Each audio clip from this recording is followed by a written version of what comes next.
எல்லாருக்கும் நான் ஏன் பேசுறியா? நான் தான் பாட்டு போட போறேன். ஒளி வெளிச்சம்.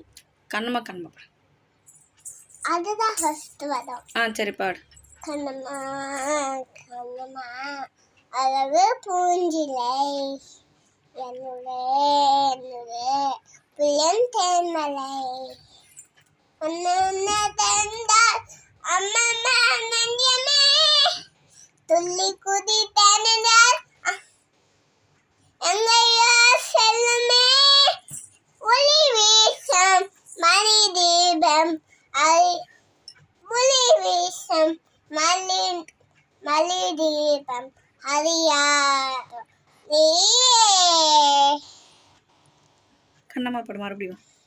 கண்ணம்மா கண்ணம்மா அழகு பூஞ்சிலை என்னுளே என்னுளே புளியம் தேன்மலை ஒன்னு தந்தா அம்மம்மா நஞ்சமே ஒளி வீசம் மணி தீபம் அறியாரோ நீயே. நன்றி வணக்கம் சொல்லு. நன்றி வணக்கம். இப்படி சொல்லு. நன்றி வணக்கம். நன்றி வணக்கம்.